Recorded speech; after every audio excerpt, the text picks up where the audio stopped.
Assalamualaikum warahmatullahi wabarakatuh, and terima kasih banyak Waalaikumsalam. atas kesempatannya untuk, sebenarnya minder banget ini Prof diajakin untuk berdiskusi sama orang-orang yang saya lihat di sosial media yang saya anggap sebagai role model saya sendiri.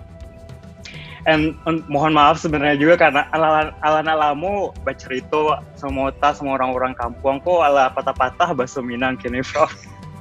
Jadi mungkin bagus, kalau masih jale jadi ya luar biasa. Ya silakan. Kalau saya baca campur pakai bahasa Inggris, mohon maaf. Boleh, silakan. Translatannya.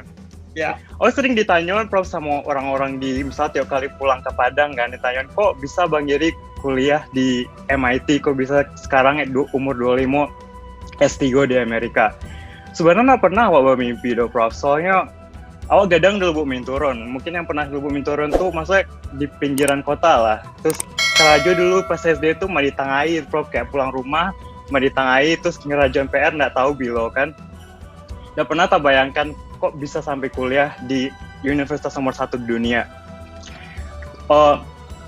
Salah satu pengalaman atau mungkin ideologi yang selalu dikasih tahu sama awak Prof, soal awak dari orang keluarga yang kurang mampu, selalu dibilangkan teori sama awak caranya untuk keluar dari hidup susah kau jadi nak namu kalau gadang biko kerajonya angket batu dari tangai, ya harus rajin sekolah, cuma edukasi cara untuk keluar dari poverty.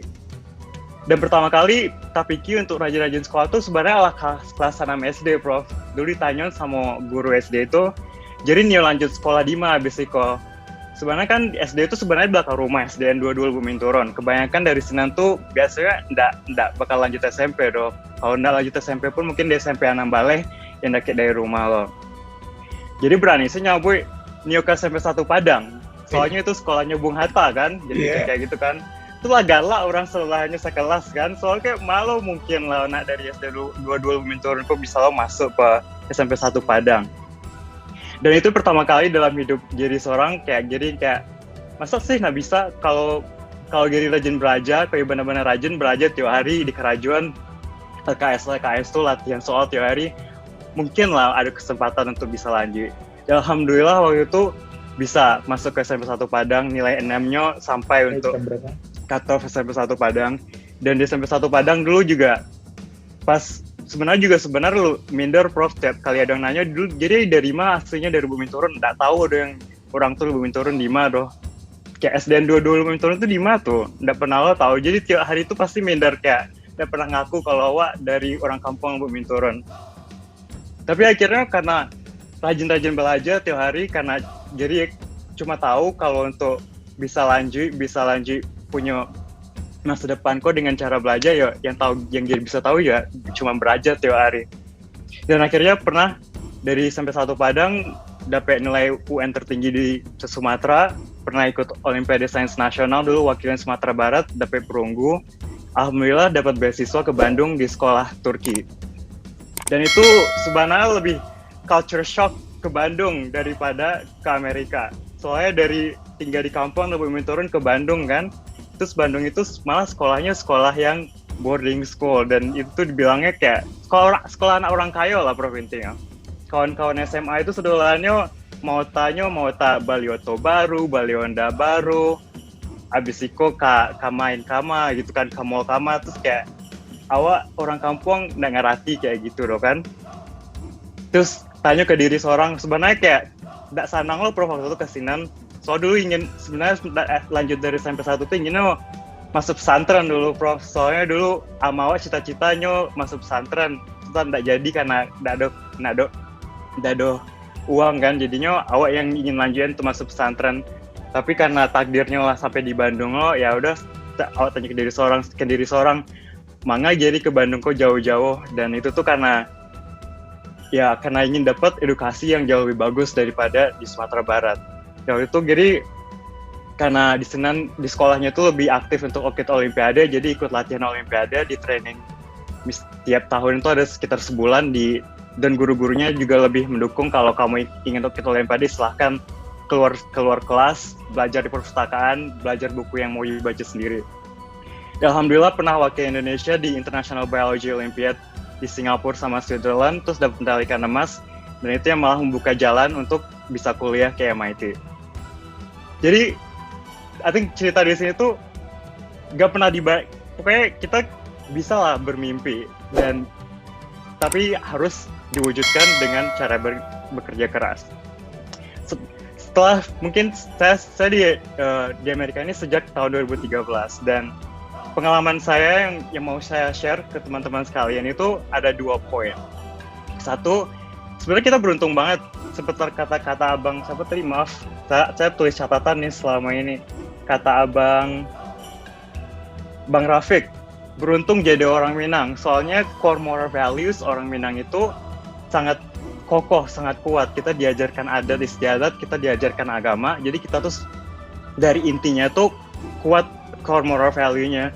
Tapi saya juga mau menambahkan pentingnya kita membangun dari fondasi yang udah kuat itu moral values yang lebih baik lagi. Dan ini poin kedua yang saya mau bantu itu mau saya cerita is the danger of single story. Jadi pengalaman saya selama kuliah di Amerika ini benar-benar such an eye-opening experience, because eye-opening experience apa sih bahasanya? Soalnya kita membuka mata lah ya, buka mata lah intinya itu. Oke. Terus saya pernah ngambil kelas dulu di MIT, itu kelas Intro to World Music. Jadi diajarin musik-musik dari dunia, dan salah satunya tuh musik Indonesia gamelan. Terus guru gamelan saya cerita kayak, oh dia tahu kamu anak dari Indonesia nggak? Pernah nonton film ini nggak? Dokumenter namanya The Act of Killing. Dan itu cerita dokumenter tentang gimana dulu kasusnya PKI dan gimana Amerika ikut campur dengan pemusnahan semua orang komunis. Dan saya kira saya orang yang ikut teredukasi dan tahu dengan sejarah negara saya sendiri kan, Prof. Dan malah saya nggak pernah dengar sama sekali. Oh, kayak gitu kok. Pernah di Indonesia itu ada sejarah berdarah yang banyak banget orang dibunuh karena dianggap orang komunis. Saya sendiri malah nggak tahu sama sekali. This is what exactly I want to tell you about. This is the danger of single story. Knowing a story from a single perspective and not knowing what is happening on the other side. Jadi, buat milenial sekarang ini, yang saya anjurkan adalah, soalnya sekarang kita dengan sangat mudah immerse yourself in a new culture and a new experience, and it's easy for you to understand what are the other side of the other story. Bisa nonton film, bisa lihat vlog sih. You can experience what it's like to be in the US without being in the US itself. You can just watch it from your bedroom via your smartphone. Jadi penting banget intinya kita jangan pernah mengambil cerita cuma dari satu perspektif. Harus cari tahu, baca lagi, mungkin nonton di YouTube atau nonton film gimana sisi dari cerita yang lain. Dan dengan itu kita bisa membangun a stronger core moral values. Oke. Saya mau mengakhiri dengan satu quote ini, Prof. Jadi selama saya di MIT itu motonya make the world a better place. Jadi sebagai engineer gitu kita harus membuat dunia itu yang lebih bagus lagi. Dan pas saya lulus itu pembicaranya itu Tim Cook, CEO-nya Apple yang bikin iPhone. Dan dia mengatakan satu kalimat ini yang melekat ke diri saya sendiri. Measure impact in humanity, not in the likes, but the lives you touch and the people you serve. Jadi measure your impact in the world. Jadi bukan dari likes Instagram, bukan dari influencer, bukan dari berapa YouTube views-nya, tapi dari berapa jumlah orang yang kamu bantu, yang kamu inspirasi, dan yang kamu touch. Dan sebagai saya sendiri, saya juga mikir, kok kamu bisa sejauh ini kuliah di Amerika, apa sih tujuan hidup dari kamu kan? Gak mungkin kamu nggak balik ke Indonesia, dan apa yang bisa kamu bantu ke Indonesia. Dan sebagai saya sendiri, karena saya scientist, saya ingin memajukan bioteknologinya Indonesia. Dan itu salah satu motivasi terbesar saya ingin saya melanjutkan studi saya ke PhD. Dan saya berharap milenial yang masih muda ini bisa mencari cara sendiri untuk berkontribusi ke negara. Insya Allah.